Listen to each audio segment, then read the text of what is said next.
हे ईश्वर, हमें आत्मशांति दो उन चीजों को स्वीकार करने की जिन्हें हम बदल नहीं सकते, हिम्मत दो उन चीजों को बदलने की जिन्हें हम बदल सकते हैं, और इन दोनों में भेद जानने की सद्बुद्धि दो। तेरी इच्छा चले प्रभु, हमारी नहीं। सिर्फ आज के दिन। मार्च 1 व्यग्रता का दौरा। जो शक्ति हमें इस कार्यक्रम में ले आए वह अब भी हमारे साथ है, और अगर हम उसको काम करने दें तो वह हमारा मार्गदर्शन करती रहेगी। बेसिक टेक्स्ट पृष्ठ 26। आपने दहशत महसूस की है? जहाँ जहाँ हम जाते हैं, जीवन की मांगें हम पर बुरी तरह हावी होने लगती हैं। हम एकदम अशक्त हो जाते हैं और यह समझ नहीं पा रहे हैं कि ऐसे में हम करें क्या। हम व्यग्रता के प्रहार को कैसे तोड़ें, कैसे झेलें? पहले, हम एकदम ठिठक जाते हैं। हम एकदम से हर किसी से नहीं जूझ सकते, लिहाजा हम घड़ी भर के लिए रुक जाते हैं, जिससे बातें कुछ साफ तो हो जाएं।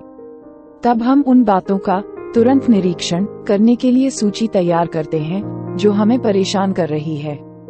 हम हर एक का निरीक्षण करते हैं, अपने से यह सवाल करते हैं, वस्तुतः ये कितना महत्वपूर्ण है। अधिकांश मामलों में हम पाते हैं कि हमारे अधिकतर भय एवं चिंताएं यूं ही हैं, उनके लिए हमें तत्काल ही ध्यान देने की जरूरत नहीं है। हम फिलहाल उन्हें एक तरफ परे रख सकते हैं और उन मुद्दों पर अपना ध्यान केंद्रित कर सकते हैं जिन्हें तुरंत ही सुलझा लेना अधिक जरूरी है। तब हम दोबारा से एक बार फिर रुक जाते हैं और स्वयं से पूछते हैं, यहाँ पर किसका नियंत्रण है? ऐसा सोचना ही हमें तुरंत याद दिलाता है कि हमारी उच्च शक्ति का ही नियंत्रण है। हम उस परिस्थिति के लिए अपनी उच्च शक्ति की इच्छा को जानने की कोशिश करते हैं, चाहे वह जो भी हो। इसको हम कई तरह से कर सकते हैं, प्रार्थना करके, अपने स्पॉन्सर या एनए के दोस्तों से बात करके, या एनए की मीटिंगों में जाकर और दूसरों से उनके अनुभवों को बांटकर। जब हमारे सामने उच्च शक्ति की इच्छा एकदम स्पष्ट हो जाती है, तब हम इसे पूरा करने की योग्यता के लिए प्रार्थना करते हैं। अंततः हम अमल करते हैं।